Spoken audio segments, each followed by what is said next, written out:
We can go live now. Yeah, and we're live. Hello, everyone. Welcome to the instant reaction for the Qatar Grand Prix.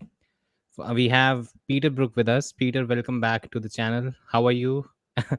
Very good, thanks. Yeah, it was a quite an entertaining evening of racing, I Oh, think. yeah. Chaos, isn't it? Mm. Well, this time around, I actually have to. I need this Red Bull because it's already 12:30 a.m. at night right now, and my day is only beginning. So, a long day ahead for me as well. Mm. Anyhow, Peter, so let's get straight to it. What's your first take about the race? What's your first one word that you would use to describe the race? Confusing, I think.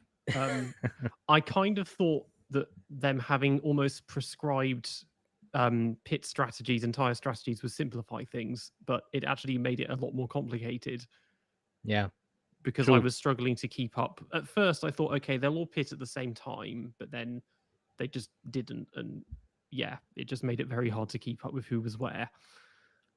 Even I have a bit of a headache right now. Honestly, it never felt this bad.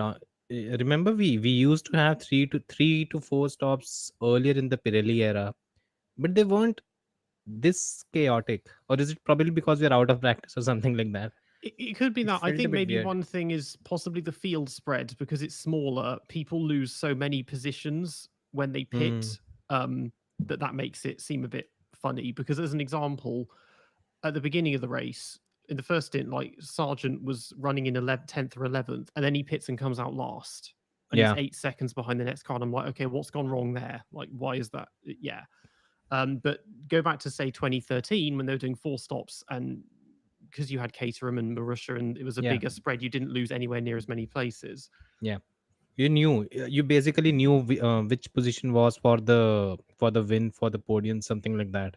Mm. It was a bit confusing this time around because sequentially Alonso kept losing positions. Even I think when Lando stopped for the second time, when he jumped Alonso, I think even Sky Sports didn't realize that he had actually got the jump. It was maybe a lap later that they understood, okay, this had actually happened. A bit Yeah, weird. yeah, that was throwing me. I mean, a lot. It felt like Lando was overtaking basically the entire field at turn one. Every other lap, he was passing somebody, and Yeah. yeah, it was hard. You forget who's on what strategy, and then I mean, it was similar. Like the last race in Japan, we had like a 15 lap window where there was someone pitting on every single lap. Hmm. And Yeah. again, and it just made it confusing. It was much easier where the pit window was 2 laps and everyone pitted then. Hmm. But yeah, I couldn't keep It up was other, hard other to than keep up.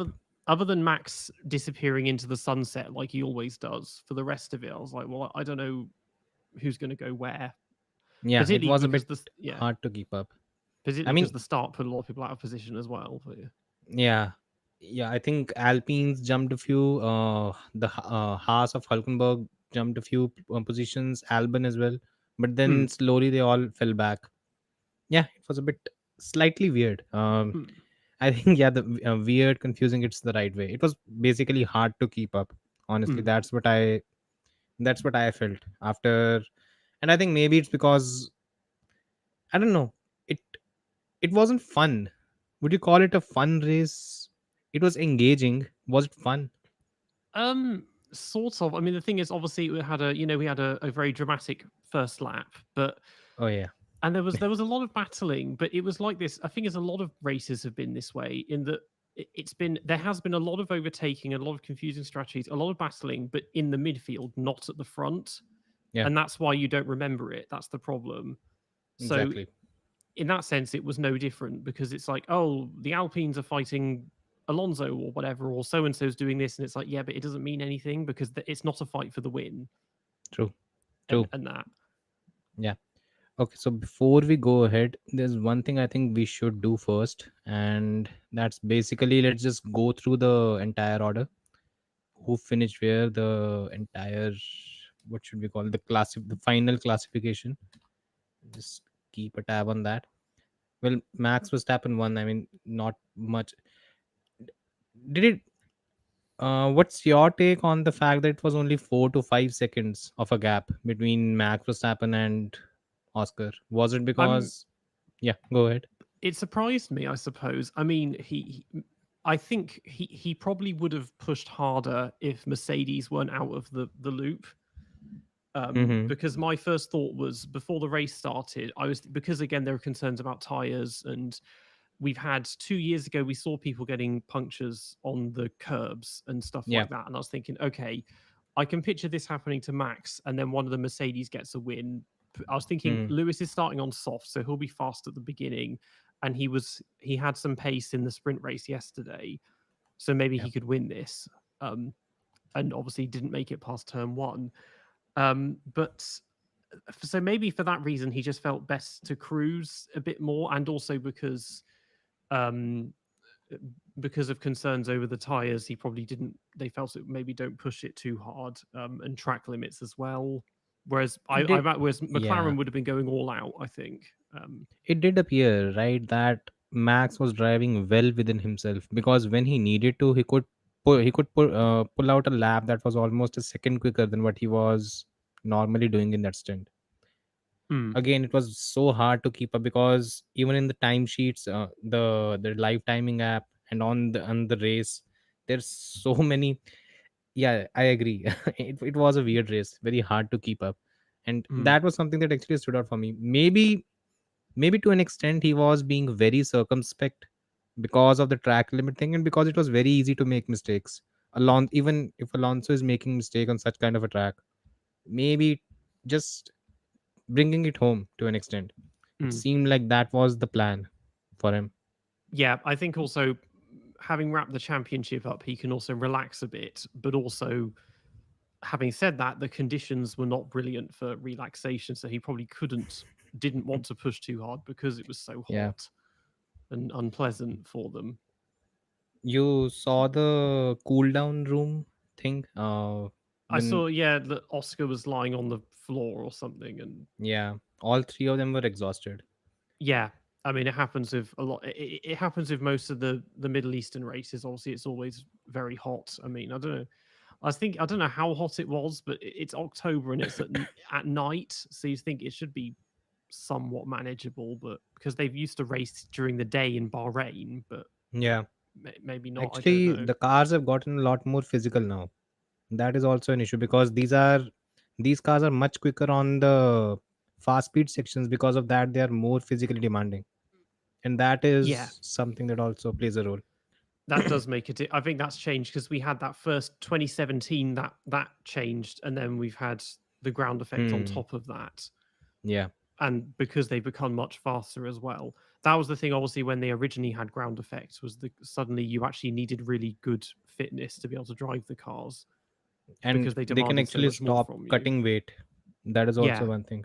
Mm. I mean, which was it was stupid. The extent to which all these tall drivers they had to cut so much weight. Uh, I think Hulkenberg and probably Bottas also talked about it. He had that eating disorder thing just to keep his weight down, something like that.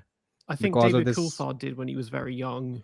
He said he had Hmm. bulimia, and Jaime Al he passed out after a Formula E race um, Yeah. from that, and that was his last ever race before he We'll retired. actually get to this part as well regarding the driver. Actually, basically, what happened to Logan Sargent. Mm. So yes, first of all, let's just go through the classification. What happened? I think I can share it on the screen as well. And yeah, I think it should be visible. Okay, so Max Verstappen won the race. We had Piastri second, Norris third. Was it a surprise for you that Norris and Piastri were able to make their way through the field? No, I mean because obviously Piastri won yesterday Hmm. with Norris second, I think. Or I can't remember. I've already forgotten. Um, and was he third? Yeah, he was Yeah. third yesterday, wasn't he? Yeah. This weekend format messes my brain up. Um, but the thing is, they qualified out of position, or at least Lando did. So Yeah, I thought they will make some ground because, and this is a track where you can overtake because it has the DRS is especially strong, and you can rely on people to make mistakes because they resurfaced it and there's been so little grip that you would see people yeah, running wide a lot. And we got a preview of this in the sprint race true. yesterday that Yeah, there would be a lot of that. Which, yeah, I mean, obviously, I'm not a fan of sprint races, and I was thinking, okay, this is all fine and well, this being fun, but it's taking away the yeah. fun for the actual race because it's like, okay, now they know that the soft tires are useless. They know that track limits are going to be a problem as well, and it's like we could have just left them to discover that in the actual In the race. race, exactly. And this was something that even Max pointed out. This was something was very pointed about some about this, because he said, I think on Friday or something, when he was asked what was his view about the sprint races, and he said precisely this thing, that whatever mistakes we made, ultimately we are using the sprint race to be our, it's a test session for us, because in this particular session we can test out everything, whatever works we'll use it in the race. And if there is some area where we are missing out, we'll probably be aware that okay, and we can prepare for something like this. Like, and this actually happens. And yeah, just like you, even I'm not a huge fan of the sprint weekend, but I think it's here to stay. You Yeah, that's can't the really do thing. anything. Because they're determined, because we've still got 2 3 more I think to go, like, this year. Is it since they're determined to keep them, I think the only way to salvage it and make it not just seem pointless would be if they got rid of sprint qualifying and just ran the grid in reverse championship order, because then you can't take anything from that really into the race the next day and think, oh, this is how it's going to be. Because if Yeah, Max is starting last, he's spending the whole race passing everyone. He's not able yeah, to properly think, oh, I can treat this like a long run on the hard tire and see how it works. yeah. Because otherwise, it's like, okay, we're doing qualifying twice and it's going to be the same each time. Because if you make a mistake in one, you can then just not do that in the second one, and then, and that, and yeah, it's just doing the same thing twice at the moment. And it would be And very entertaining to see have sprint races where you've got, Joe but do you Guan Yu think and Logan Sargent on the the front row, and Max has to do a last to first challenge or something. no, that's okay, but do you think anyone fighting in the championship would be fine with going ahead with something like this? I mean, imagine if ultimately, because what happens is, suppose there is Max and Lewis, they are fighting for the championship, and um assuming Max is leading and Lewis is second, then in every sprint race Lewis will be starting ahead of Max. So that's an advantage, that's an undue advantage, It right? is, but the thing is that even they would struggle to get themselves in the points if they were starting that far back. I think so. It's like I don't think so. I mean it's at become best they such a, get maybe 1 point or something. I'd like, I mean, remember what happened with Lewis in Brazil yeah. 2021? I mean, he I did think have he an made up obscene. 15, 16 I mean, he races. did have an obscenely powerful engine in that race and for Yeah, those final few races. I mean, he was overtaking people without DRS down the main straight. 30, It's- 40, 30-kilometer advantage. yeah, I so in terms of making it relevant to the championship, I mean, this year because there's been no championship fight, like no one has cared, or Max hasn't Yeah, cared at least. exactly. And it's like otherwise, it's like you could reduce the points tally again, but then that's going to make it even more pointless. Um, Yeah, they it's have to make, they have to incentivize it some way. You cannot, the sprint race can only be fruitful if it is incentivized in a manner that everyone watches. Right now, it's, first of all, it's a procession. Secondly, everyone has that safety first attitude, and thirdly, you, it's not engaging enough. mm, I Either mean, force everyone to pit once, because pit stop in Formula 1, the issue with Formula 1 is the only time you actually see positions change is actually in the pit stops.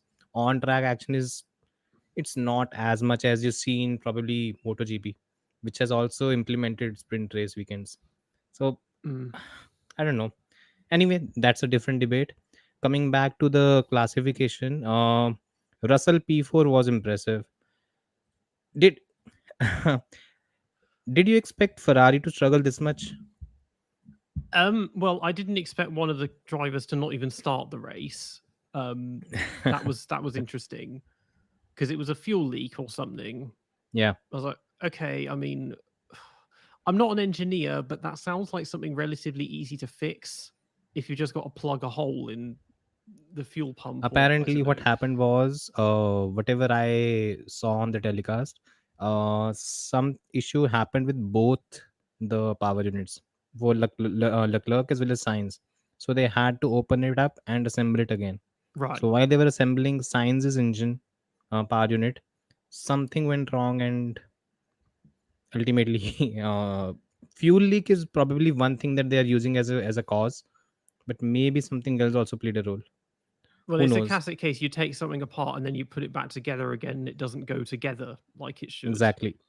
Something like that. It's very Monaco 2021 where they just forgot to check a whole The half of the car gearbox, for yeah. damage or whatever. Um, Ferrari yeah, so he finished fifth in the end. I mean, P5. for him, I didn't see much of him. Maybe because there's only one Ferrari. I remember, although he was getting overtaken a lot. That seemed to be It the seemed thing. like it actually seemed like he knew that he did not have the pace, and he was just trying to maximize whatever he could with the Hmm. car that he had. I Because think he's he's even lucky to finish P5. If Alonso had not made that mistake when he went yeah, off, Alonso was ahead. So yeah, until that moment. Because he exactly. started fifth, didn't he? Leclerc. Charles was fifth. Yeah, Okay, so started and finished fifth. Yeah, yeah. quite fairly quiet for him. I Basically, the mean, McLarens came ahead. Lewis wiped off. So that's precisely what happened. Other than yeah. that, everything stayed the same. I mean, if Sainz had started the race because he was 12th, he probably would have got himself maybe to seventh or eighth, something like that. He would have been Something fast similar. enough. Yeah, Yeah. Again, yeah, coming to Alonso, I think he did what he could with the Aston Martin. I mean, really not much to say. Ocon finished P7. I think he started in P8, P9, something like that. Again, hmm, Alpine continues to be that. I mean, I don't know. I don't. I've lost hope with what Alpine can actually achieve. It's yeah. just, it's there. They're in the position of what used to be best of the rest, but the because the front is a bit more ambiguous now. It's not Yeah. as clear cut as fourth fastest because they were fourth fastest until and kind of sometimes faster than Mercedes, but now McLaren have suddenly become like second fastest. They've dropped to fifth basically. So they Sixth, or fifth or sixth. yeah, Even Aston Martin has jumped. yeah. I mean, well, Aston Martin have been ahead of them all season. It's just that Aston Martin are drifting backwards, or Hmm. True. so how many seasons is that? Red Bull, McLaren, Mercedes, Ferrari. There are 5 teams Oh ahead. yeah, it is sixth. So yeah, they're Yeah. basically leading the second half of the grid. Um, Hmm. The yeah, midfield. but they're sort of almost in their on their own because the teams behind them aren't that close on pace either Exactly. as the thing. It's Um, just, it's there.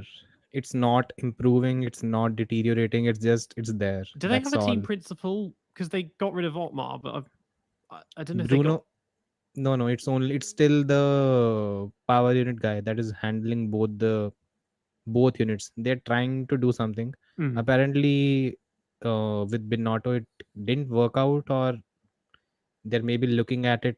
They're exploring their options, but that's where they stand right now. They don't have a technical. No, they have a technical. I think they don't even have a technical director as well. I think Pat mm, Fry also left, right?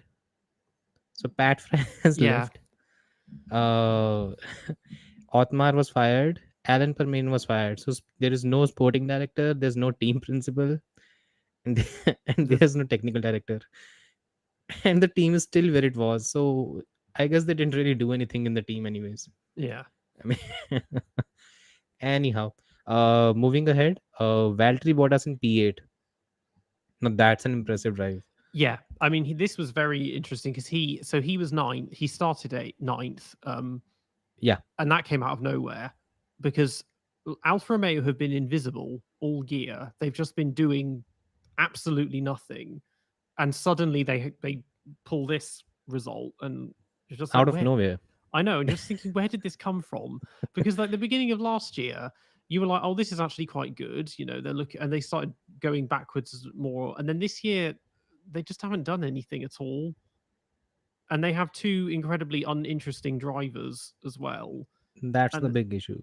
yeah, who are both racing again next year. And it's like I can't understand. you could I've put poor Chair in one of those. It's like try and do something interesting or bring a bit of excitement because now we're looking at the first season in history with no rookie drivers as well, assuming that Logan Sargent stays on at Williams. yeah.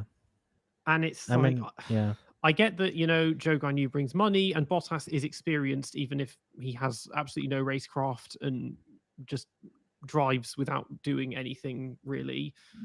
But it's just so boring. It's Like, uninspiring, right? It's so uninspiring. I mean, mm, and I mean, it's it's ironic that on a on a race weekend where they actually did well, we are shitting on them, but that's the, but that's the deal with this team. I mean, why is Joe Guan Yu in that team? Isn't Saber supposed to be already 25% occupied by Audi, and by next season it will be 50%, and by 2025 it will be 75%. So why are yeah. they looking for finances? I don't even know what it is anymore because people keep calling them Sauber, and it's like, but I thought we're meant to call them Alfa Romeo, and but apparently we're not. And then they're going to become Audi, even though it's not really going to be Audi because they're going to still be in Switzerland in the same way that it's not really Alfa Romeo because if it was, their base would be in Italy and all of that. You'd think, and By the way, next season Haas will be Alfa Romeo. oh, what are they? Oh, yes, Yeah. it just they keep buying each other, and it's like it's not the proper. It's like when they were bought by It's BMW. basically a badging exercise. Their Alfa Romeo is paying, I think, 20 to 30 million something per year Mm, for branding. That's all that Alfa Romeo is doing. For them it's been a decent bang for buck because the team does nothing. They are not paying such a huge amount, but the amount of visibility that they get from the sport with that kind of money is decent enough to float the boat. That's where they stand right now. yeah.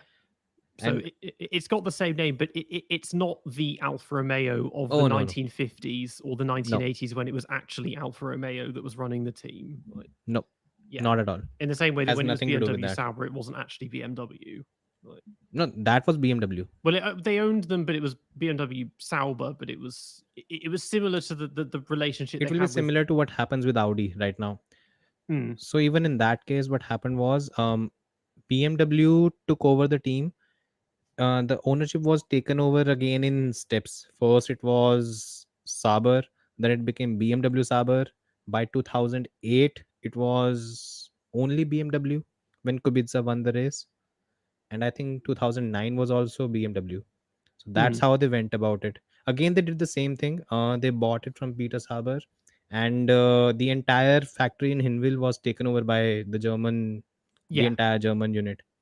I mean, it was headed by Mario Thyssen only, right? Who yeah. discovered Vettel? I But then obviously they think he sold was it the one. back to Peter Sauber and in Yeah, 2010, and then it was still called BMW Sauber for a year, even though it wasn't. it was called BMW Saber Ferrari.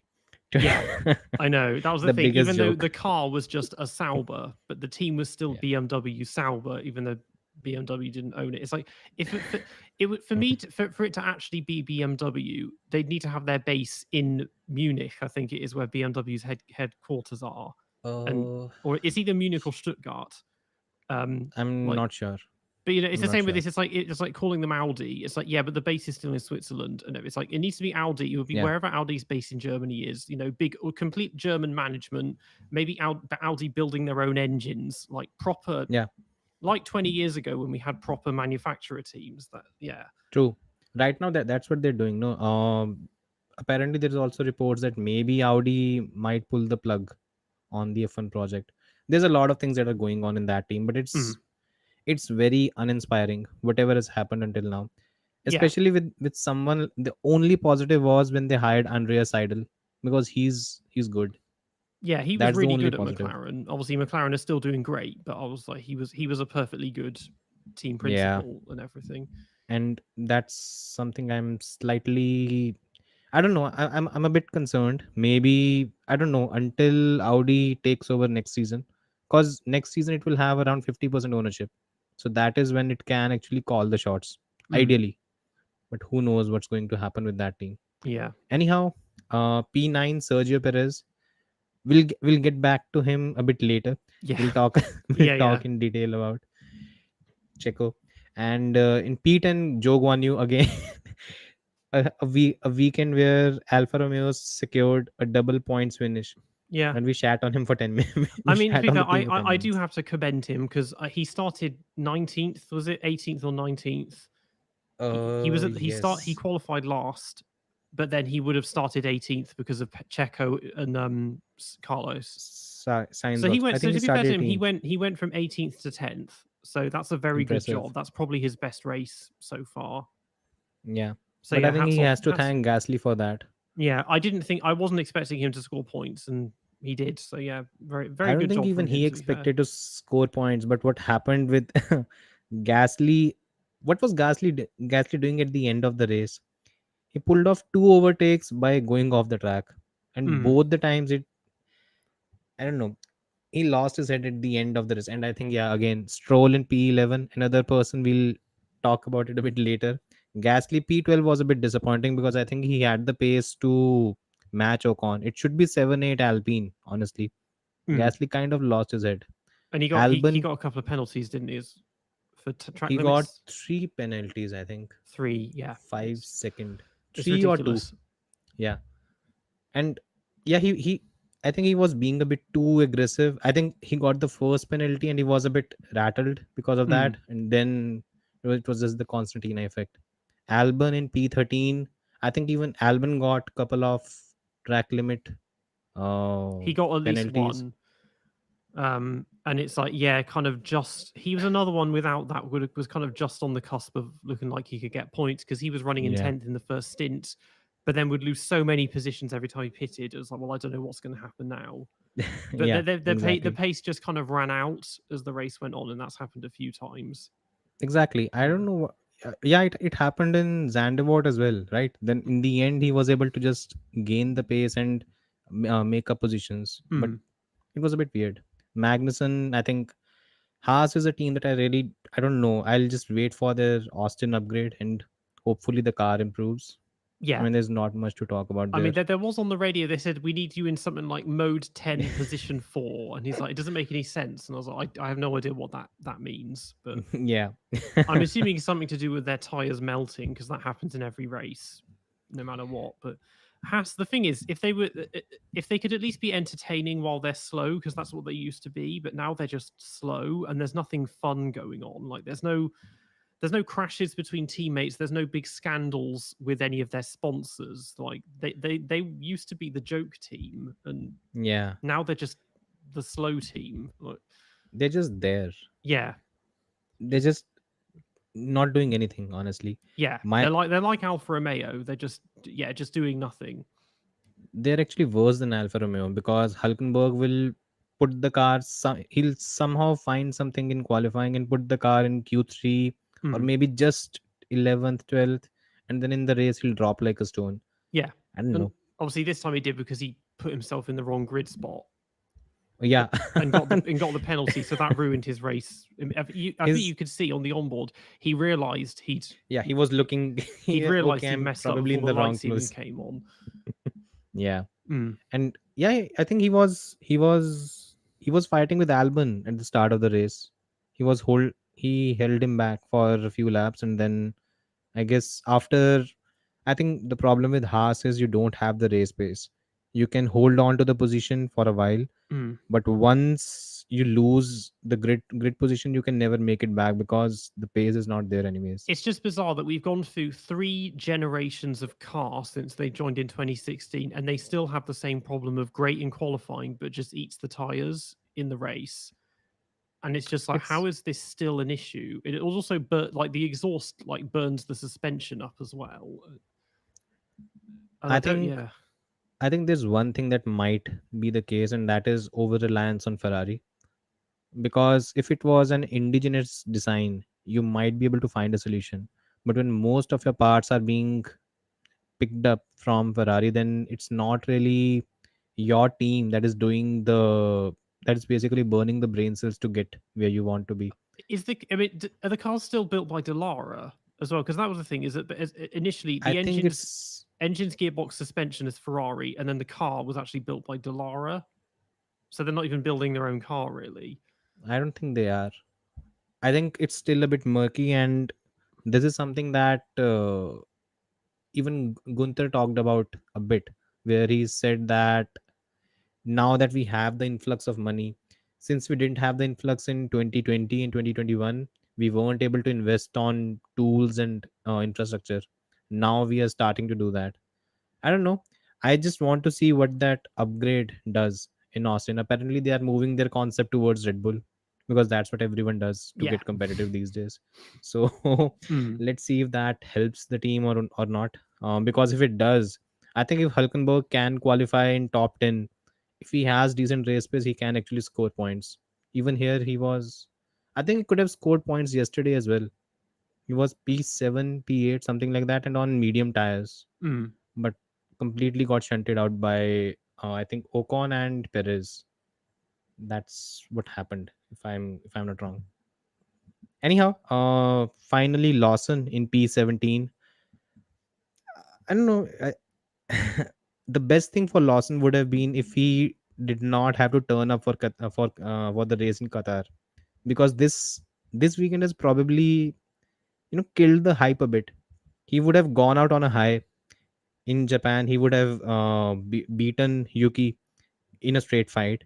Here he had a spin and crashed out in the sprint, and then in the race he finishes last. So Mm. not the best way to go out. Yeah, I mean, it wasn't AlphaTauri's weekend. Clearly, the car performance wasn't Yeah, there, but obviously, yes, he's been beaten for the first time by Tsunoda, so he has taken the wind out of his sail a bit. But yeah, yeah, for whatever reason, their car doesn't work here.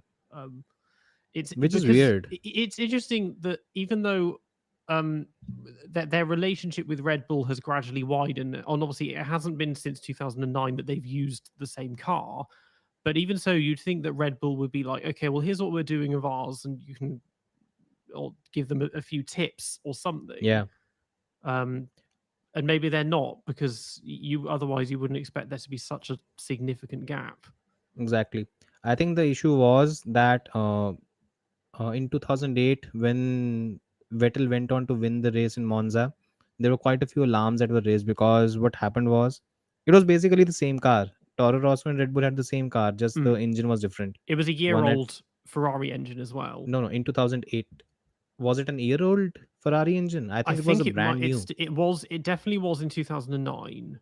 Um '07 was the a year old. I think it was the But Renault by then, yeah, but by then I think it was engine freeze was engine freeze was implemented in 2009. right, I okay. think I think it was the latest pick. Hmm. I might be wrong, but I think it was the latest pick. Yeah. So yeah, I think in 2008 when this was done, there were alarms raised that you cannot have two teams basically having the same car. It kind Because what happened was Toro Rosso ended up outscoring Red Bull in that Hmm. season, and I think Vettel outscored Weber and everyone else. Yeah. So from that point onwards, Toro Rosso went its own way. But now, I think Helmut Marko has came out and spoken about it that there will be maximum possible integration that could be there between Red Bull and Alpha Tauri, because they can't have shitty cars again and again. Yeah. Since 2021, the cars have been pathetic.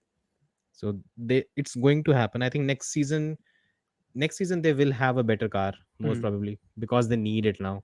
Yeah. Yeah. Anyhow, so this is the classification. Sargent retired because of fatigue. Hamilton, we'll get to it now, Hmm. and Carlos Sainz, again another one we who couldn't even start the race. Now, first of all, I actually wanted to ask you one thing. What's your take on the Lusail circuit? Um Generally not a huge fan. I mean, it was originally designed for motorbikes, which It is is still used for and motorbikes. it still is, but that was its original Yeah. intention. which is why it has a lot of these very sweeping kind of concentric corners and that sort of thing. Um, but I don't like the fact that again there's no elevation change and track limits is constantly a problem because there are no track limits basically. Like if you go Yeah. off the track, it's the same. It's just a bit dustier, and we're getting so much of that. And it's like maybe if they just put some turf down or made the rumble strips a bit narrower because they're making it too easy for people to run wide all the time. Yeah. They don't. It's that's the problem is that the way to get rid of track limits, and again this is the same in Austria, because the only places they're abusing track limits is the final corner where there's no grass, and Hmm. it's like you need to make it less tempting.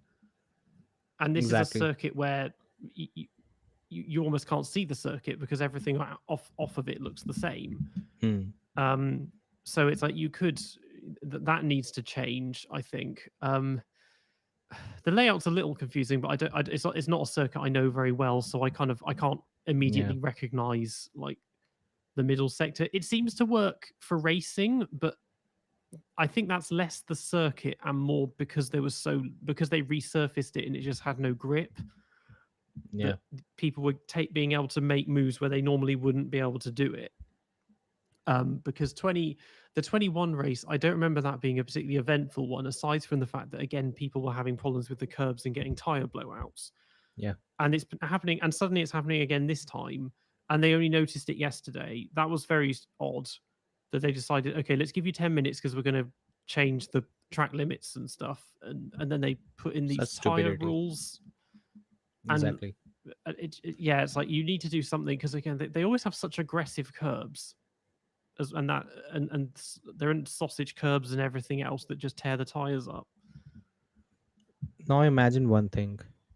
If this the entire shenanigans that happened in the last 3 days, in the last 2 days on Saturday and Sunday, what if this was happening in a tight championship battle like the 2021 championship battle? Would we even have seen a race go ahead? And if it had gone ahead, imagine the amount of controversy that would have been there right now, because it would have made an impact for sure. Yeah, particularly if the new pit rules benefited one team over the other because one of them had really high tire wear and the other one didn't, Yeah. for example.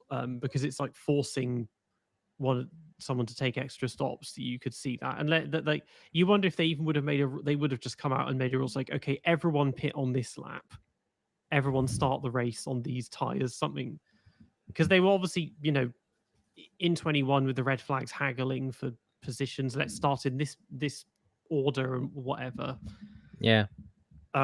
Yeah, but it is reminiscent of Indianapolis 2005. That it's basically the track surface is is making Exactly. the tires unsafe. Yeah. I mean, here the risk of a big accident was far less because the circuit isn't as fast and there isn't a concrete wall to hit, Yeah. or there is, but it's 50 meters away. It's not Because it's a bike right circuit next to you. basically. Yeah. Um, I mean, yeah, they for me, I think whatever I've seen from the track, look, I also follow MotoGP as well because we just had a race in India. The entire weekend was pretty impressive. The thing that I've seen is, as a MotoGP track, Losail is amazing, and it works because of the sweeping corners and because of areas where one can overtake.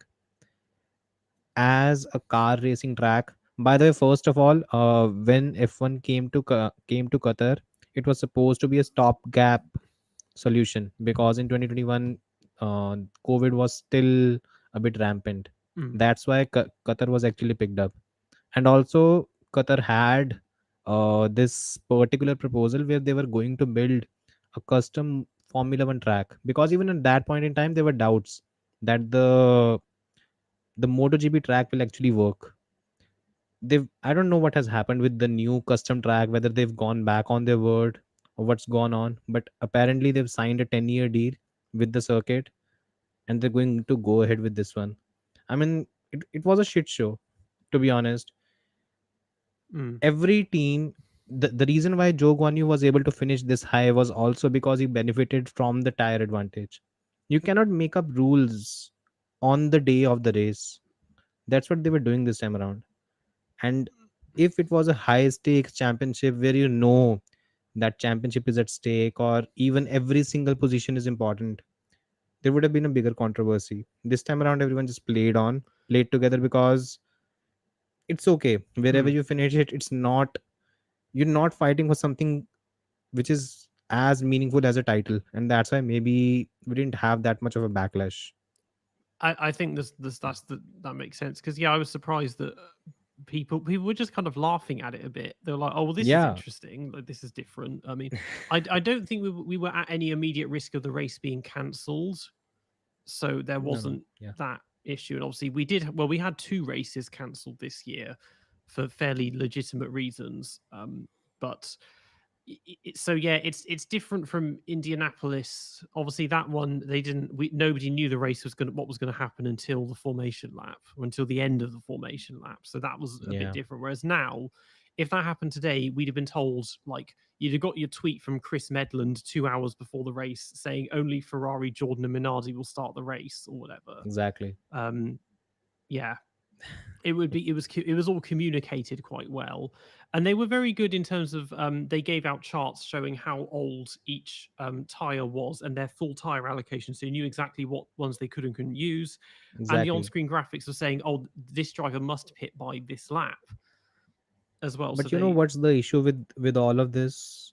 This requires a lot of, what's the word, it requires a lot of commitment from a fan to actually follow the sport.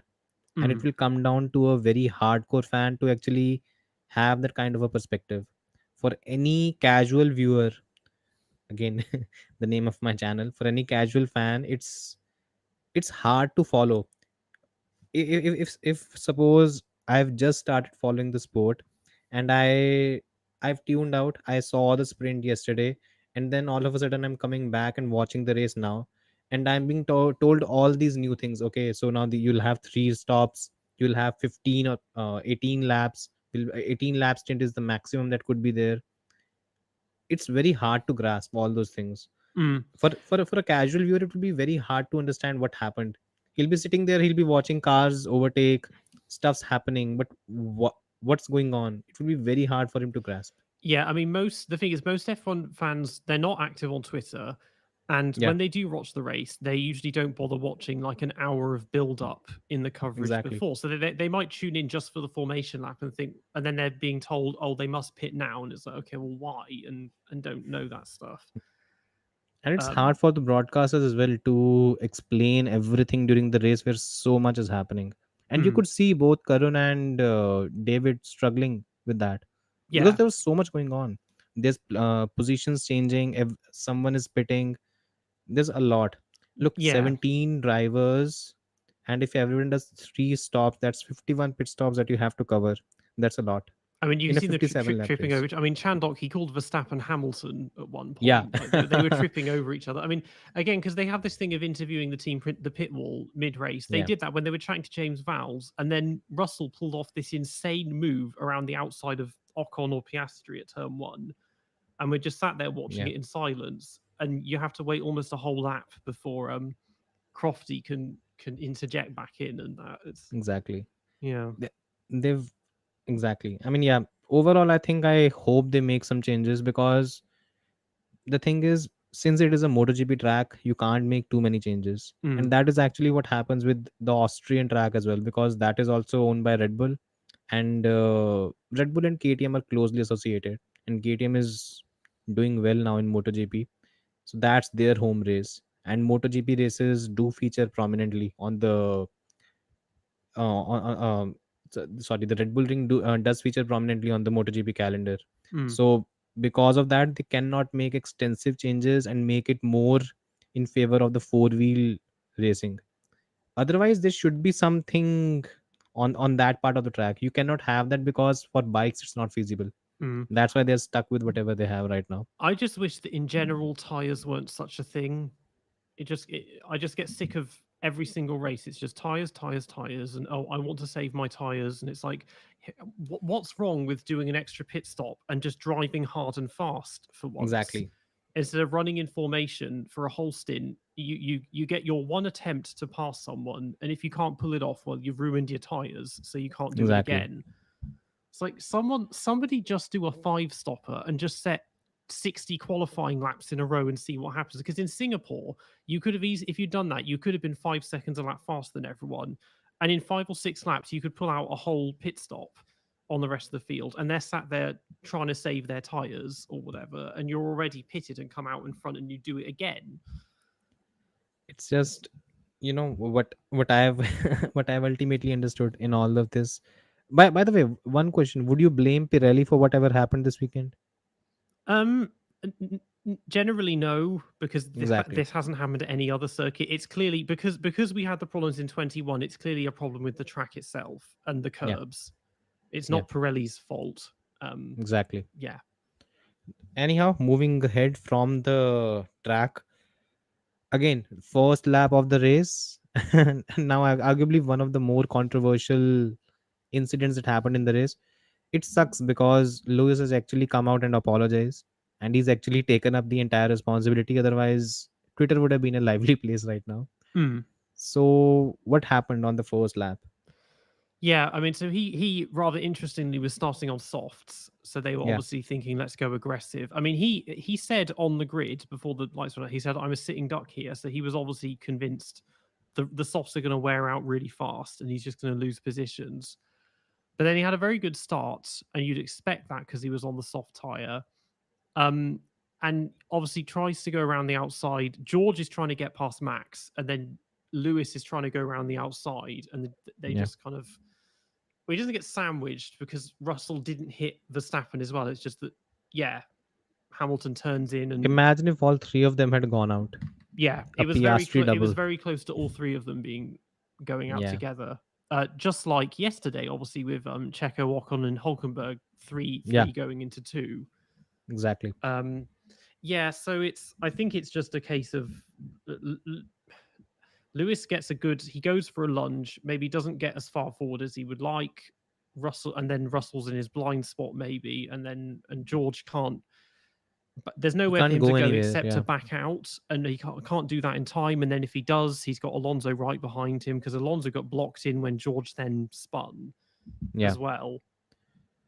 Um, I think what it all came down to was Lewis should have probably been a bit more. He should have probably given a bit more space to George. I mean, I've seen the replay twice, and mm, that's because from George's on board, you only see Lewis appear when they make contact. mm, Before that, you don't really see Lewis anywhere in his periphery, and that's where, I mean, again it happens. Look, this is similar to what happened between Alonso and Lewis at Spa last season. mm, Sometimes these things happen. The thing is, the fact that Toto had to actually connect from home to to talk to yeah, yeah, George. I mean, it shows, and the amount of times George actually had to reach out to the team radio because he wanted to basically tell his side of the story. mm, I mean, it shows that the team is not. Mercedes is stuck, isn't it? They have Lewis for the next 2 seasons. They don't know if he'll stick around beyond that.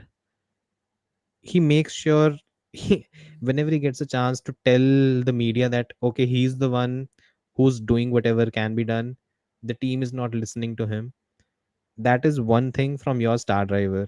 On the other mm, hand, you have George, who has, I think he has been a bit disappointing this season. He's yeah, missed out quite a few opportunities and made too many mistakes, something I have not seen him do pretty much throughout his career. From Formula 2, I've been following him. He does not make these kind of mistakes. He got a bit rattled this season or something. Something has happened. mm, And when you have these two drivers, what's Mercedes going to do next? If next year they have a title winning car, let's assume, and that is going to challenge Max.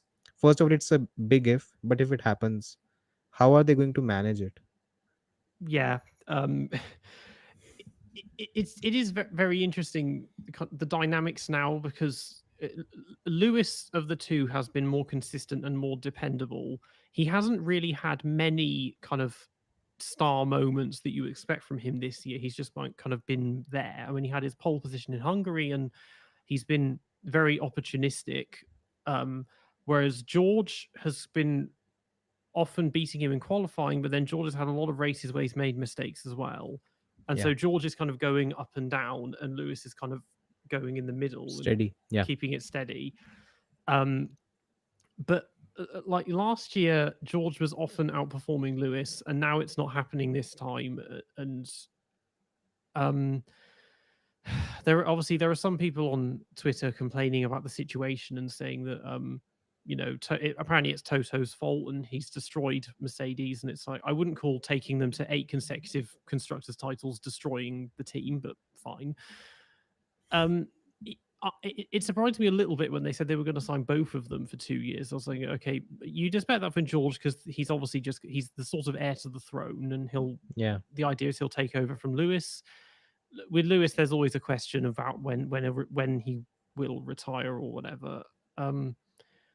But in this race specifically, I presume that they probably had a plan that in the first lap or in the first couple, if he didn't get ahead of him already, they would get George to let Lewis through Yeah.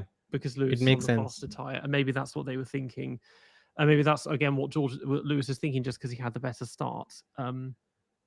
But if they did have a title winning car next year, unless it's outright faster than Verstappen, they would probably still lose because they would take points of each other. But trying to get them to do team orders, like George is a team player, but he's also very ambitious at the same He's not going time. to.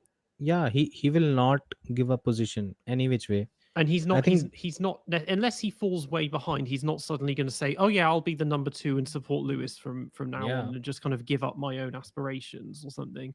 Like again, I've always said if Rosberg never retired, Vettel would have 6 championships. Yeah. Basically, yeah, because he would have just taken points off Lewis because Bottas took none off. Because and that's Yeah. that, But and he again, wasn't there to the thing challenge him. is, Yeah. when it comes to Ferrari, I, I don't know. I have zero confidence in Ferrari. I think Mm. they'll still find a way to screw things up because it's Ferrari at the end of I the mean, day. they could have at least got to the final round with him in contention, but Yeah, could be. I mean, the yeah, 2017 season from Vettel was very impressive, and yeah, yeah. agreed. That could have happened. My main concern is it's more than obvious now. Since the summer break, Lewis has outqualified George once in Japan, Mm. and in that particular race, George was the quicker driver during the race. He pulled off a move once. Lewis took him. Lewis got him back. Then he was trying to pull off another move when Lewis pushed him off at the spoon curve. Since the summer break, George has been the quicker driver, but he has not.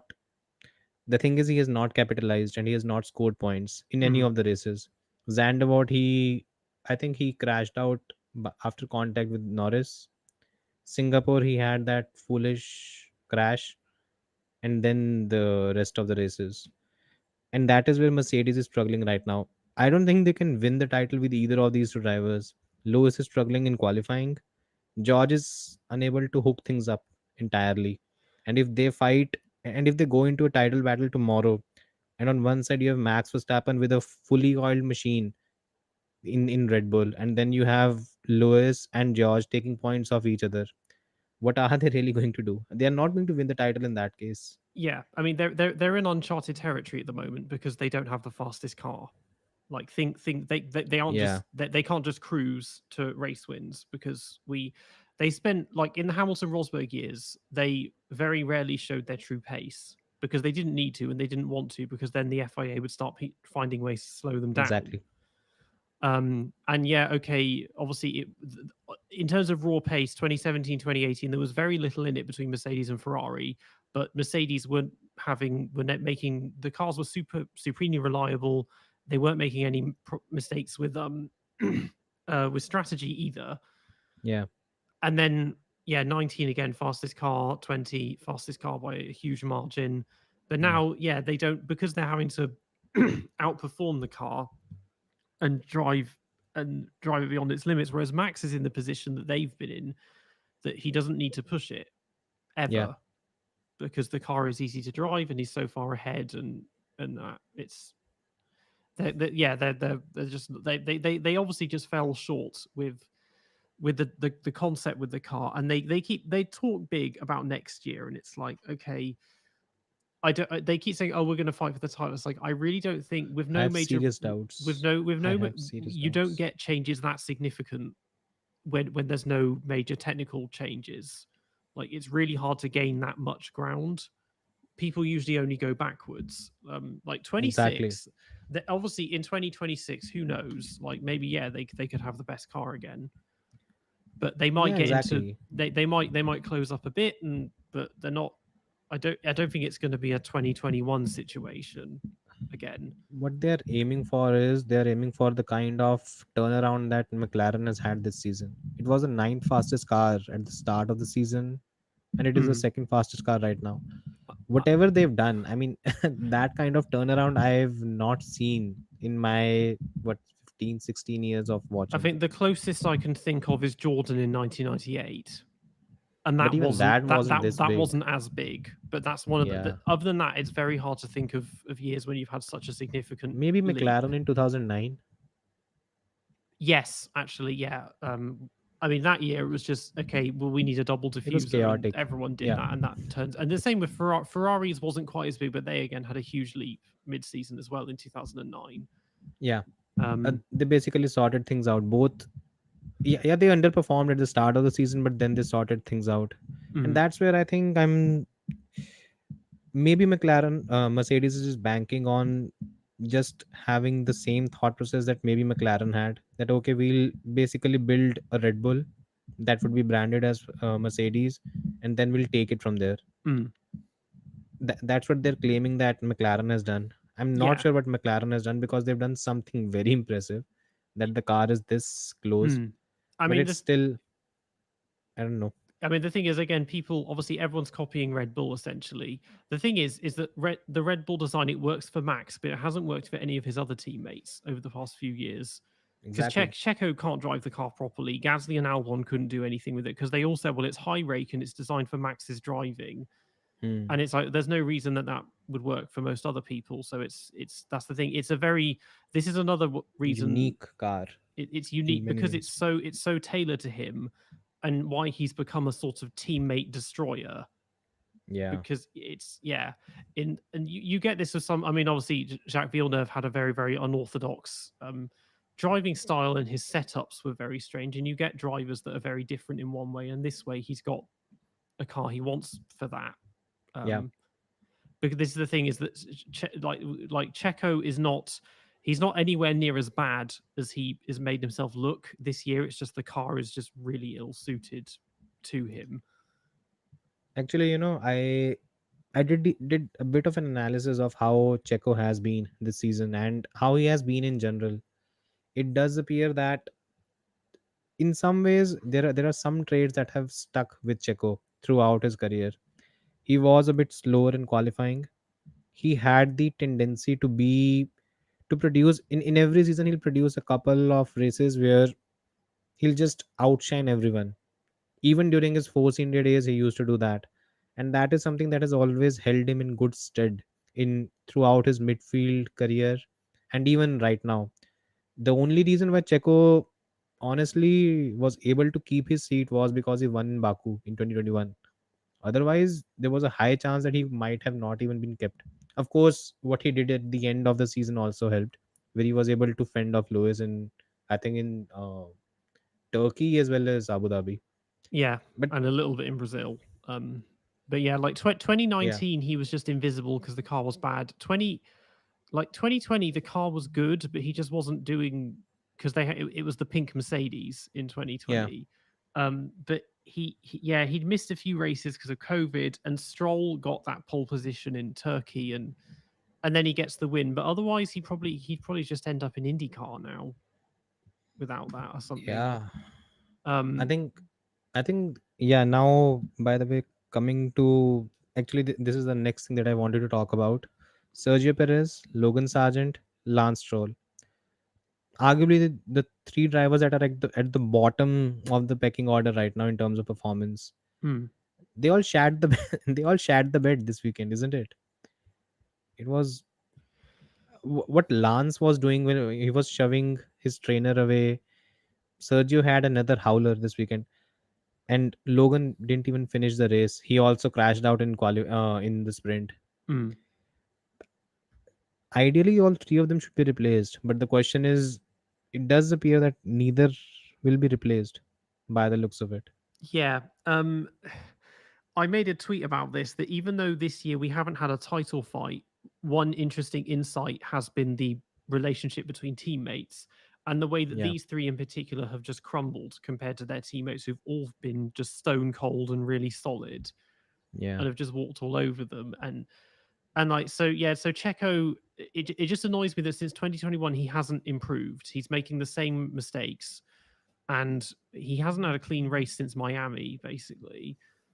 And when he should be finishing second in every race and qualifying second, and he just yeah, isn't. Like I was looking earlier, like you go back to say 1992, Ricardo Patrese, he finished second 6 times, and in the races he finished, he is never any lower than fifth.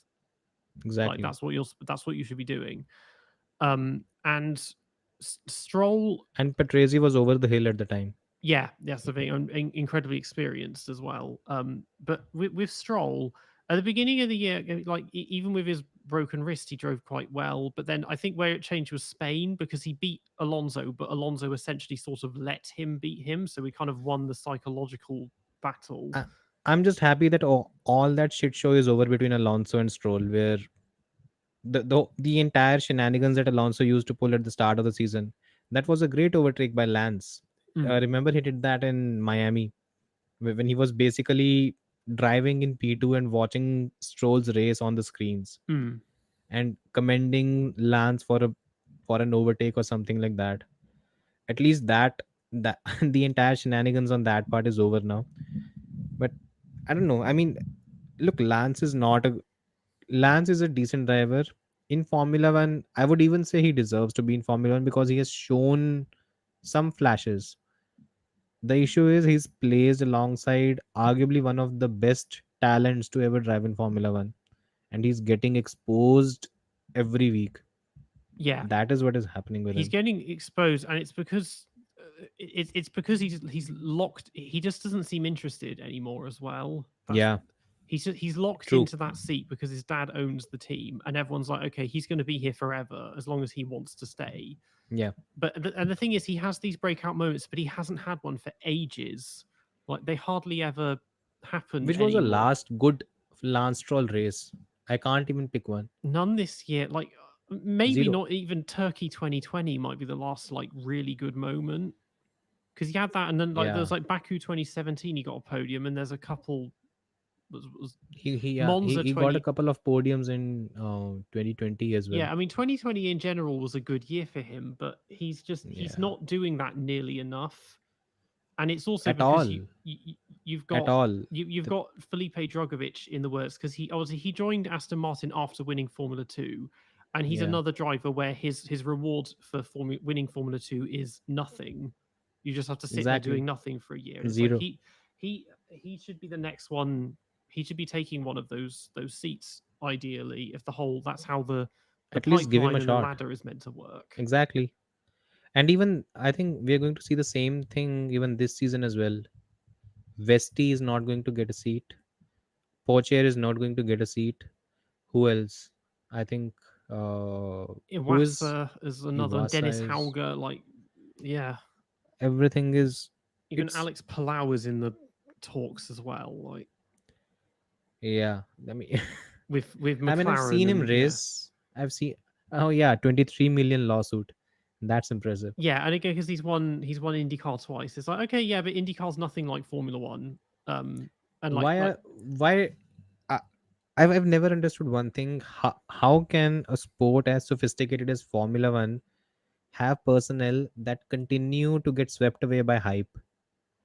They got swept away by Nick DeVries's hype that okay, he might be the next big thing, mm, and they picked him up. Helmut Marko only picked him up only on the basis of what he did in Monza, yeah, and he completely ignored the fact that the other guy in that particular car was Nicolas Latifi. I know that's the thing. And again, he won Formula 2 by beating against Nicholas Nicholas. Latifi.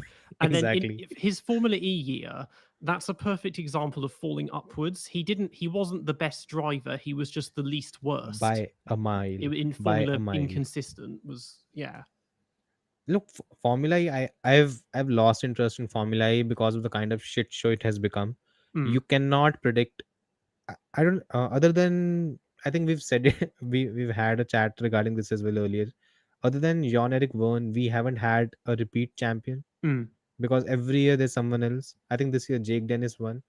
Next yeah. year might be someone else. It's basically the guy who has won the championship this year. He can basically, that is one name you can basically cross off the list.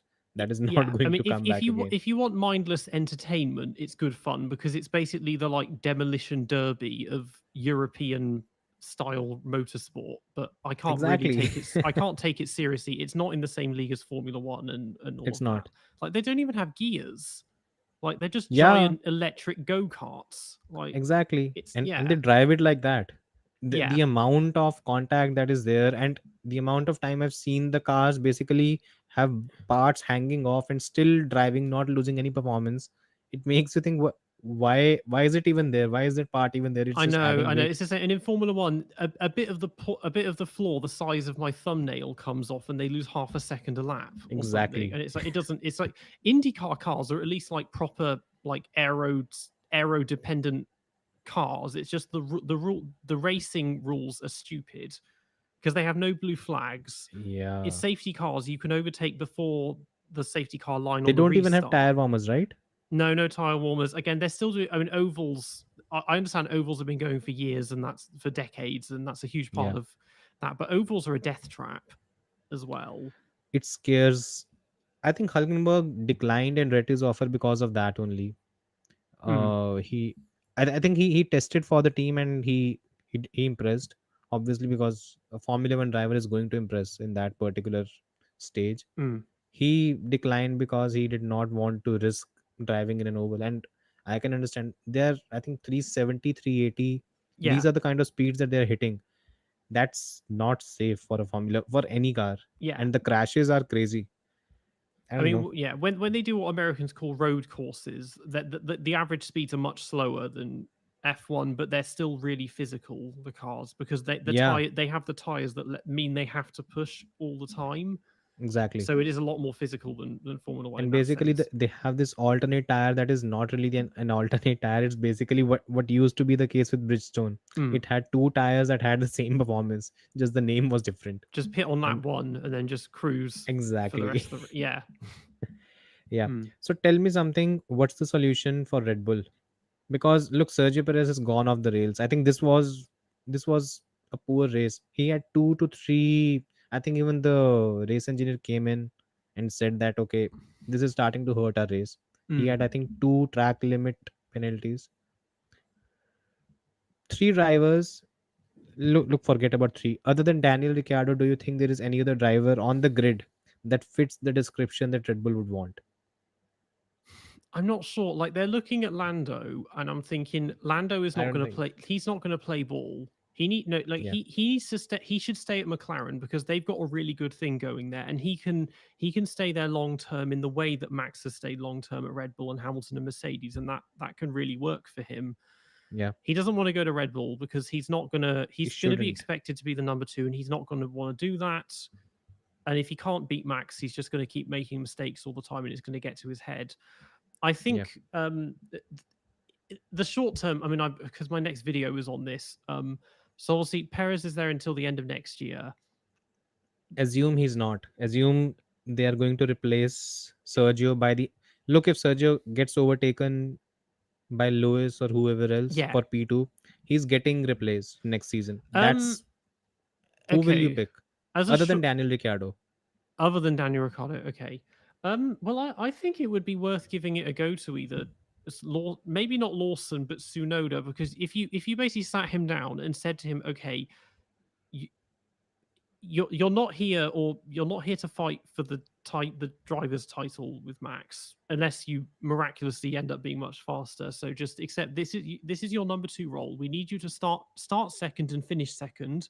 if Max has a bad day, that's when you can be there to take the win or whatever. We just need you to be dependable. And because but whereas if it's like, oh no, you're going in on equal footing, and then they're going to be like Checo was the beginning of this, like I'm going to fight for the championship, which is what Bottas did at Mercedes, and they get a couple of Yeah. wins early on, and then suddenly it collapses, and then they start, they try to catch up and make mistakes, and their driving gets worse. Is you just need to get someone that is happy to just play the wingman, basically. So Maybe Suno. I mean, I don't think it's fair to do that to Lawson so yeah, soon, but Sunoda, it's worth a shot. I mean, this year he has kind of stepped up and taken on a leadership role, and he's been giving directions and taking initiative. But the car is just so bad, and the team is really bad that he's getting very little in return. yeah. Um, and it's like I think it'd be good. It'd be good just to see a Japanese driver in a front running car for once, because we've never seen that. You think he's mature enough for for a seat like that? I mean, maybe. I mean, he still gets really stressed out, um, and maybe that's part of his temperament, but also just because the car is so bad, and he's having to push Hmm. so hard just to struggle Yeah. to get 10th. Like the very limit, it seems, of the car is 10th, and that. Um, On a good day. yeah, That Lawson too. Lawson is way no no he Lawson is too early, and it's not fair on him. But Yeah. elsewhere on the grid, like again, none of their juniors are really ready for that. Yeah. Um, like Awasa Outside of and the Red Bull umbrella. I mean, if you want someone that's just going to drive it and not do anything and be harmless, just Bottas, I suppose. But I don't think Bottas will be better than Sergio. I don't think Um, he'd make as many mistakes, but he'd be better in qualifying. yeah. But he wouldn't if he lost. I mean, but the thing is, he loves to lose positions at the start, but then not gain them back. So that Gain would them happen back. a few times. Hulkenberg is a shout. If you Yeah. want someone with loads of experience, and maybe just maybe he'll get a podium at long last. I mean, I think people would say take Hulkenberg just so he can get a podium. Just get him for one Yeah. race. He can finish second. Is like I've done it, and then he goes back to Haas. That was my tweet yesterday. For last 5 races, Mm, just put Hulkenberg in that car and let's see what happens. yeah. If it's good, it's fine. I mean, right now Red Bull is in that situation. If Ricciardo had not injured himself and had decently impressed in AlphaTauri, next season he was going to replace Sergio. Mm, But since the whole thing has happened, he has only 5 races in which he has to, in which he maybe, if he's ambitious enough, he'll try to impress. Red Bull is, look, if this Sergio Perez turns up in 2024, yeah, in 2024, Red Bull is basically a one driver team, and that never works. yeah. I It will mean, with leave Max exposed. Max is getting closer and closer to having won the constructors' title by himself this He will year. do it. He will do it 100% Yeah, without a and it's like doubt. and it's like at that point, yeah, he doesn't. We can go back to the days of the 70s where you had one driver teams that may as well. Yeah, It's like Pep because that means that Checo, other than occasionally finishing denying a few points to the other drivers by beating them, he's off. He's exactly. contributed effectively nothing. Just imagine what happens if next season, like for now, we have the situation where I think McLaren was around 6 seconds behind. Piastri was around 6 seconds behind Max at the end of a 57 lap race.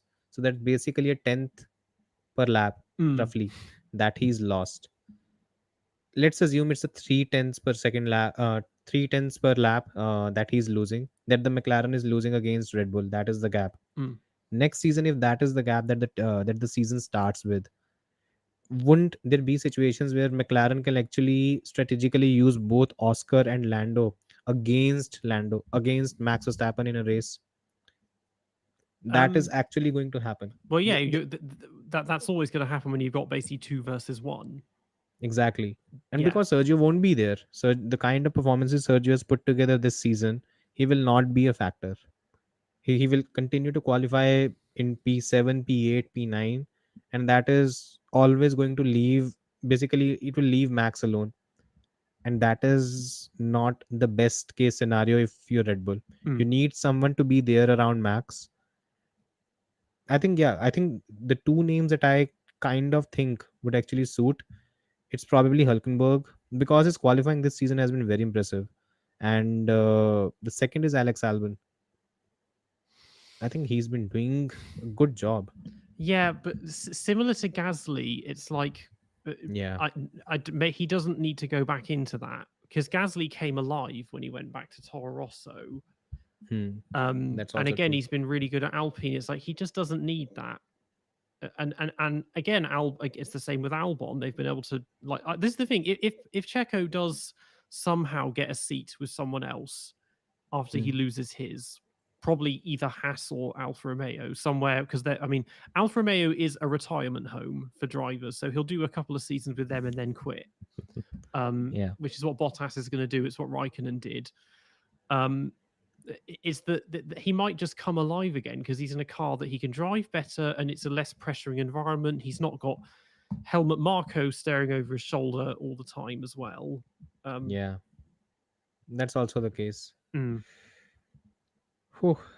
I think this is where Red Bull is actually stuck. They don't have a proper option. It's mm, probably, I think probably, if not, if Daniel Ricciardo does not show anything concrete next season, it they might go with Hulkenberg. Apparently, since I also work for a sports website only, so our reporter is actually in Qatar right now. mm, She's actually following up everything. So according to her, when Hulkenberg signed his extension with Gunther Steiner, at that point in time there were rumors that maybe Red Bull was looking at two drivers at the time.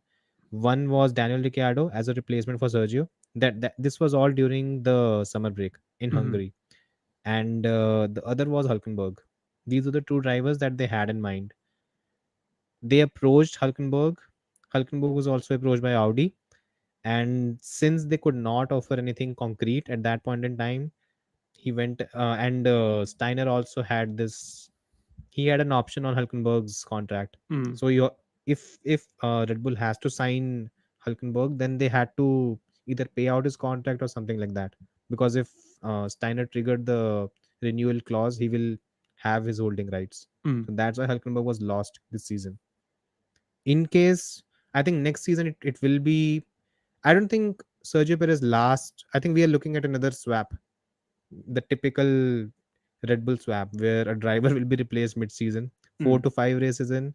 Sergio is getting either Sergio is losing his seat at the end of the 2024 season, or it is going to happen four to five races into uh, the start of the next season. mm. I don't think he survives more than that. Because if they do a swap and he goes back to he goes well he's never been there, but if he goes to Alpha Tower he might just say no to that because he's like I'm however 32 however old, how old he is. I don't need I've been racing for 250 races. Like I don't need to be going back to a sort of beginner team like an entry Yeah, level team like that. yeah, but He he'll might be just out say then in that refuse that case. and yeah walk away. I don't know. But yeah, Red Bull they're in a position that I mean, all of the junior academies are in. None of them are in good positions really because they all either have too many drivers or not enough, and everyone keeps looking at drivers that aren't any of their juniors. And this is kind And of the problem that yeah, Williams have because they don't have any drivers in Formula Two, so they I don't think have next anyone they season is can. going to be very interesting, by the way. Mm, Next season we have in Prema, we have Ollie Behrman, the Ferrari Junior, mhm. and we might have, again, it's not official yet, we might have Kimi Antonelli jumping Formula 3 I mean that's and going. insane. Like I understand that in Italy he's like the chosen one and all of that, but I don't think it's going to be like Yeah, I don't think it's going to be like Max where he can skip basically 5 years of junior formulas and jump straight into an F1 car. yeah, but for him it's still a gradual slope, no? he Hmm. he didn't need to do Freca this season. He could have easily jumped straight to Formula 3. Yeah, it's just it is quite a significant jump, and I Formula agree. Two is never plain sailing, is the thing because the cars are not equal. I mean, the engines are all different, and most of the time the engines don't even work. I mean, you get people who Yeah, their entire campaigns are wrecked because the cars break down.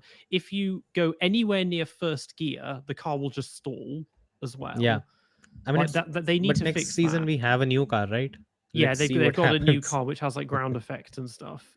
Yeah, But it that's something the they rear need to wing fix looks because weird. every time someone spins, the car stalls. That never happens in Formula One, but it always Yeah, happens in and Formula Two. that started happening in 2018. Before that, it used to be fine. Yeah, When Charles won the title, it was the cars were beautiful. Since 2018, I think they introduced turbo, and it's been a bit weird. yeah. But yeah, I mean, it's an interesting debate, to be honest. The form, who is the next big star? I think if we actually have Kimi Antonelli and Ollie Behrman, because I'm very impressed with Ollie Behrman, Mm, whatever he's done this season, he has his racecraft has the signs of what Max would do.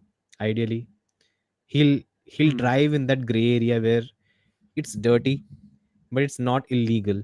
And he does this a lot when I think he was competing against Jack Tuhon in Silverstone, Mm. where he was constantly just you could you could say that he was pushing the boundaries a bit, but it was not too far. And Doohan was complaining again and again on the team radio, but it didn't really make any difference. And that is what we used to see with Max a lot at the start of the season. The Yeah, moving under braking was something he basically invented. it just surprises me with him that looking at the results, he's sixth in Formula Two, and this has been another season where there's been so much inconsistency because like Paul Chair is leading the championship, but he's gone It's because he's made the least mistakes, to be honest. he's gone It's not his he's standout. gone 8 races without scoring points, and he's still leading the championship. It's another one of these things where whoever wins, it's the person that was the least worst, basically, because And there's been had the no most luck. consistency. Because it's like Vesti, he's been he's been leading it until the last round when he's kind of throwing it away. It's like there's nowhere for him to go because he's a Mercedes junior. Mercedes are locked in with George and Hamilton for the next 2 years. Like, And that's the fun thing, Red Bull catches a lot of flack for not giving Liam Lawson a seat or mm, in Alpha Tauri this season. Frederick Frederick Vesti will not have anything next season. Even if he won the title, mm, he would not get a seat in Formula One. And Liam Lawson was third last season. I think honestly, it's just the drivers are not that impressive. yeah, it's just there's no. It's. I mean, there have been loads of years when none of the drivers were. I mean, 20 years ago, most of the drivers in feeder formulas were useless. Most of the drivers in Formula Yeah, One were useless. Like it was basically Montoya, Schumacher, Raikkonen, and Alonso were the only ones carrying Formula One for a lot of it. But like exactly. it's because there are no seats left. Like the grids are so much smaller now that there isn't really anywhere to go. And so we keep getting drivers who win the Formula 2 championship and then have to spend a year on the sidelines doing nothing. There's also this case that arguably right now, I don't think the Formula One grid has been this talent rich ever. Mm, We have, I think, if we talk about elite talents, you have Alonso, you have Lewis, you have Max, Charles, Lando, Oscar, George. That's seven. mm, Seven drivers who you can say if either of them were put in Max Verstappen's car, they'll win the title and do it impressively. mm. And that we never had that. We usually during uh during the previous era we used to have Alonso, Lewis, Seb. That was it. Yeah. Then before that we had Alonso, Kimi, And Michael. Schumacher. Yeah, Yeah. It's that's what it used to be. because we're having these sustained periods of dominance, it means that Yeah, drivers end up not fulfilling their potential, or it takes years for them to fill it. Because again, Max, he's quite late to the game. In if you think he's been racing for 8 years now to win yeah. his third This is his ninth title, season. because Yeah, Lewis was winning all of them. I mean, Lewis was even late to the game in that he won one title and then it was another 6 years before he won the next one because of Vettel. And exactly. that it's that and now Max is basically delaying people like Leclerc and Norris and that from fulfilling that kind of level as Exactly. well. Like I don't think anyone else is going to win a title before 26. Um, That's what I feel.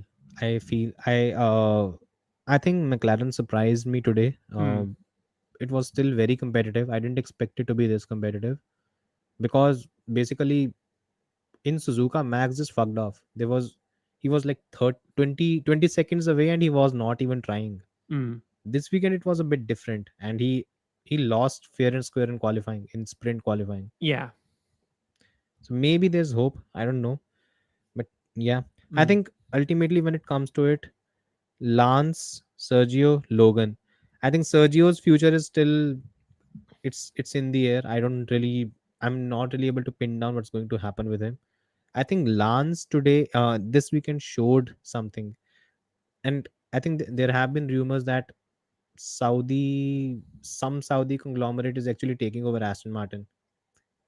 And if that is happening, and maybe Lance has been communicated this thing that now you might have to earn your seat, because Lawrence is probably either divesting or selling off the brand. Maybe that's why he was very furious with the entire proceedings. I think that might be the future. Maybe Lance is actually getting the boot in the future. Who knows? Well, I probably have a because feeling that might happen. I mean, he almost alone has cost them second. I mean, in the constructors, I mean, the car has fallen backwards, but they really should still. Alonso is still fourth in the championship, Yeah, that's the thing. A lot like and without. he's Yeah, 10, 11 points behind Lewis, still something like that. yeah. I mean, they're currently Aston Martin. They're currently fourth. I mean, they. This is the thing. They will be fifth They will be. very Yeah, soon. and McLaren are only 11 points behind. Yeah, And they next could race. so easily be right up with Ferrari and Mercedes. They could be battling for second and probably losing and still finishing fourth by a very narrow margin. But yeah, they're looking Yeah, at fifth now. When they at the would have won the race if there was if there was. I don't know. I always think that one area where Alonso has struggled is qualifying. He has screwed up a lot of qualifying sessions this year as well. The last Q3 lap, there have yeah, been these. I mean, even the lap in Monaco. ag- Of course, Max made up around 2.5 tenths in those last 4 5 corners. mm, But there, that was also the case because Alonso did not have the proper exit from Mirabo. yeah. So It's a key. La Yeah, I mean, Rasca, sorry, not in Mirabo. Q3, it's interesting because there are a lot of drivers. It's usually the people like the Alpines and that where they will set a lap which is miles off pole, and you think, Yeah, why are they so slow? And you think a lot of them, it's probably because they know, okay, we made it to Q3. There's no point that's pushing the it best. for ninth or Yeah, 10th. Alonso, yeah, I mean, because for someone of his caliber, he only has about 20 or 21 pole positions, which is hardly anything compared to like Schumacher, Vettel, and Hamilton, and less than Max now as well. but to be honest, he does not have that many wins as well. He's got 26. No, sorry, 30, 30, he's got over 32, 30, 32. 32. Yeah, I mean, a lot. To be fair, he's never. He He's never had that kind of a car. he's. I don't think he's ever had the fastest car. This is the thing. Like in 2005, the McLaren was faster, but it broke down constantly. And in Yeah, 2006, for most of that, the Ferrari was faster, but Schumacher was making mistakes and playing his old tricks that weren't working and as well. He's never had a car that was obviously the fastest. Again, 2007, it's kind of there or thereabouts with Ferrari, but then he's having to run on Bridgestone tires, which he's never used before, yeah. and it's a new team to him. And then his teammate is a And the rookie. team hates him, by the way. Yeah, the team After, hates him. He's got his teammate is a rookie, but he's a rookie who's been with the team for 7 years already and done an absolute avalanche of testing on yeah, before the season's begun. And yeah, since then he's never had the fastest car. Like, and it's been 16 years. I mean, yeah, I think, but again, Alonso has himself to blame, anyways. The amount of times he's burned off bridges, it's been a bit silly. yeah, he's not a team Yeah, player. yeah, And you can see the cracks again because at the beginning of the it's year, back. Yeah, at the beginning of the year, he felt good, and the way he was like brown nosing to Lance, and I was like, okay, maybe he wants to be in their good books, or that's his way of playing mind games, of trying to get yeah. into his head of thinking, oh, you think this is a fight, but you've already lost. If that was his kind of idea, but yeah, now I think he's what he wanted to do was he understood one thing, that the only reason Aston Martin exists is to make Lance Stroll a champion. And to mm, make Lance Stroll a champion, the car has to be the fastest on the grid. And if somehow he can be in the good grace of Lawrence and Lance, then maybe he might have the same car. mm, And if Aston is able to break through and have and be in that kind of situation, then maybe it's a win-win for him. yeah, He's slowly starting to realize that Lawrence has realized one thing, that his son is not a good enough driver to be a Formula One world champion. mm, I think Lawrence has realized that after the plethora of crashes and how he's been outclassed by Alonso. 6 years. Yeah, I mean, I remember the people that used to be like, "Oh yeah, but look how dominant he was in European Formula 3," and it's like, Oh bullshit. yeah, That's an entire I mean, those people have come around when they seen he basically had a different car from everyone else. Like exactly. it wasn't He this. had different car. He had custom made engines. Everything was in his favor. He Yeah, beat George Russell. I And know. I he mean, the only this is the thing. The only way you could get him to win the championship is if you basically give him the equivalent of the 1988 McLaren and have like or Nicholas the 2014 McLaren or 2014 something Mercedes. like that. That would Yeah, do and as have well. basically Nicholas Latifi as his teammate. So you've got the Yeah. Canadian Dream Team fighting for the title or something. That's the only way he's going to be champion. Uh, Yeah. I mean it's I guess Lawrence has started to realize that, and maybe look, he's invested so much, but the thing is, whatever in his investment has been, mm, it's basically paid off. The Aston Martin stock has skyrocketed the entire season, and mm, it's still trading at a very high rate. When you have such kind of thing, you, as a businessman, it's probably if he's not in there, in there are two things he could do. One is he promotes Lance as the team boss and basically lets him take this as a passion project and run with it. That's basically what Mario Andretti did for Michael Andretti. mm. The Andretti team was basically his gift to his son to basically go ahead and do this. Either he does that and basically makes the most of a booming sport. The second is he basically divests everything, sells it to the Saudi conglomerate, whichever it is, and then just leaves the sport. These are the two options that he has right now. I mean, Lawrence, I don't know how committed he is to motorsports itself. I think he's more just a businessman because, again, he doesn't want um, Andretti joining the grid. It's like everybody Yeah, except the team owners, it seems, wants Andretti joining them because we're here to watch good racing. We're not here to think about how much money we're making off it or scared that we might lose our prize money. Like Williams saying they don't want it. It's like, yeah, of course you don't because they'll probably beat you. Like exactly. that's someone else. Yeah. I mean, the worst point has been the worst argument has been made by both Williams as well as Christian Horner, where they said, of course, Andretti can join. They can join as an engine supplier, just like Audi is doing. But that doesn't make any sense. They don't want to do something like that. Mm. It's and the thing is, there's no team on sale right now. Andretti tried to buy Saber and it failed. How is it going to do that right now? I There's need, just yeah, we need to. I mean, we need a proper American team as well, because and it's not Haas is not. Haas is not an Haas is American a team. joke. Yeah, Yeah.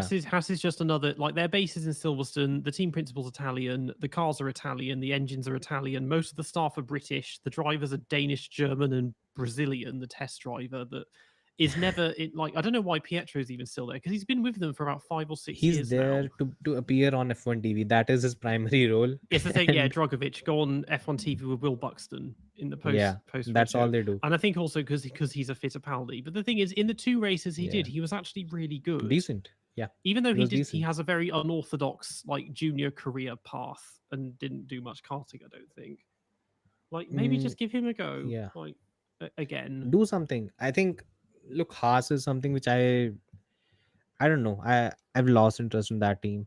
For me, Andretti, the main reason why I would actually want to see Andretti is, come on, there are two there are drivers that are sitting in Formula 2 that are world champions and they don't even get a seat. Mm, Give one seat to Dragovic, bring Alex Palau in, let's see how good he is. Have options, have some options open and see where it goes. It's just, I don't know. Look, and the reasons that they're giving, I'm not entirely sure that they're actually correct. They've signed on a dotted agreement in Concord where they said that, okay, if there is a new team that comes in, I think the anti-defection amount was $200 million. Now that amount has been, I think they've tripled the amount to $600 million mm, that would be paid by Andretti, and that would be divided equally amongst the teams. And that is the amount that Andretti will pay, so that if Andretti leaves, just like Caterham, Manor, and other teams left, the teams that are actually part of the sport, they will not bear the burden. yeah. The thing is, when Andretti is able to pay this much amount, there should not be any concern. And it is ever even at this point in time when teams like Ferrari and even Williams, they come in and say that we are suffering from losses, the losses have tripled and stuff like that, and then these teams are valued in billions.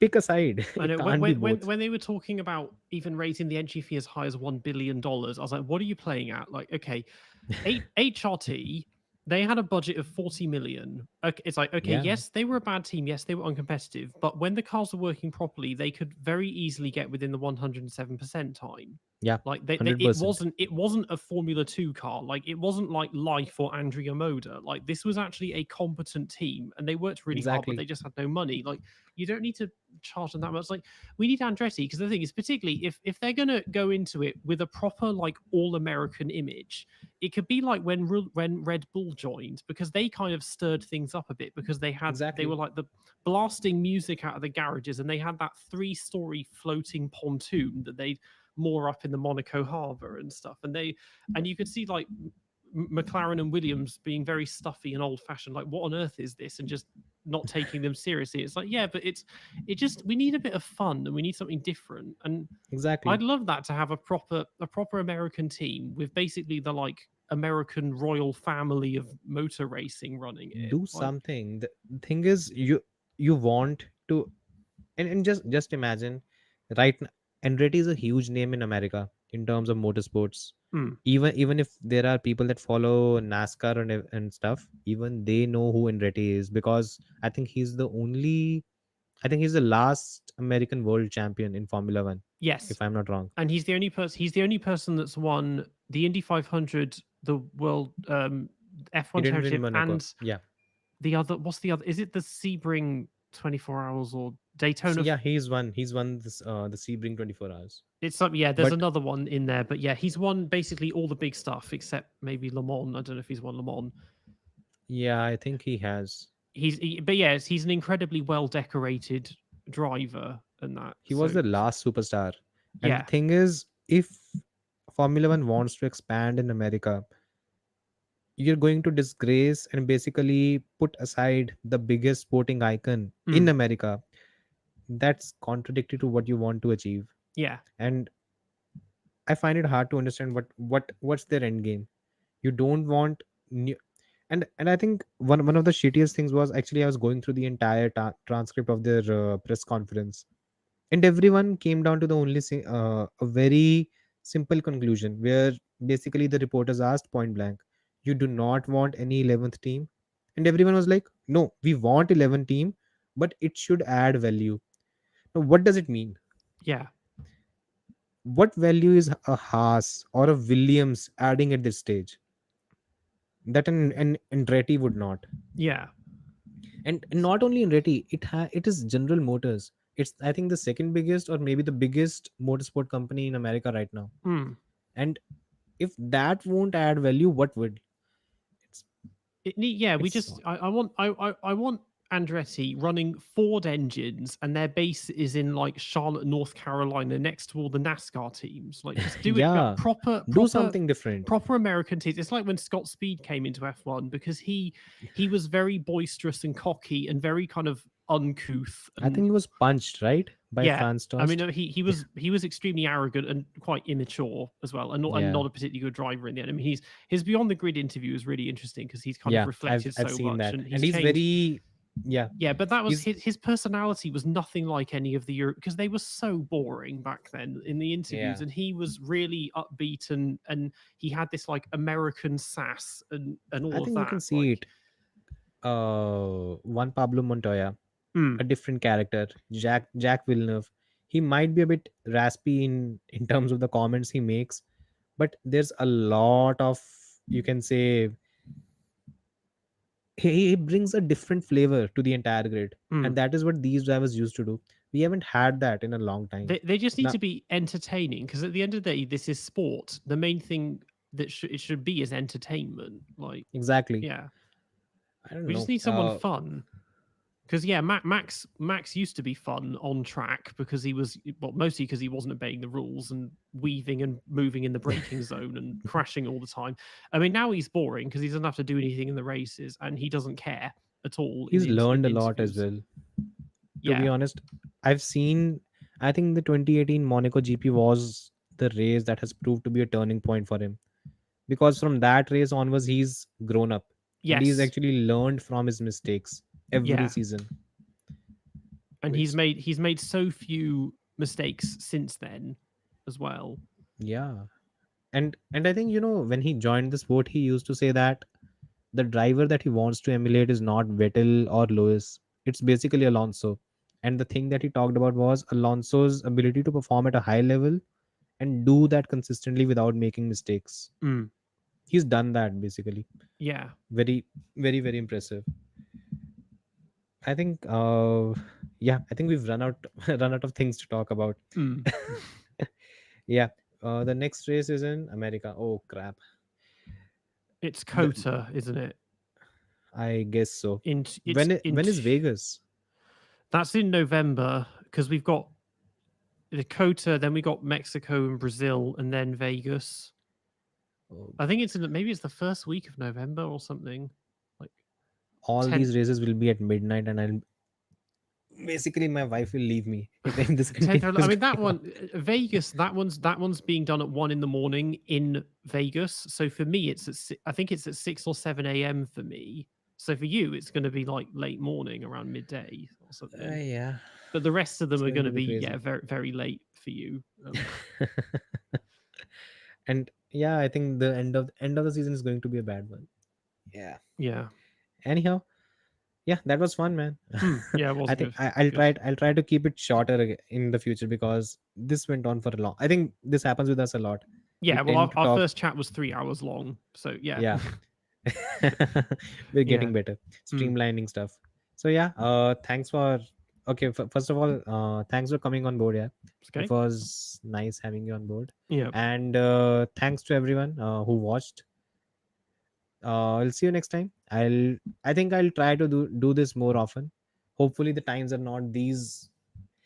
It's 2 a.m. right now. Yeah. Yeah. So yeah, uh, okay, thanks, man.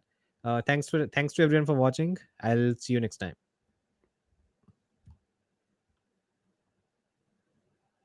Phew. All right. Okay, take care, man.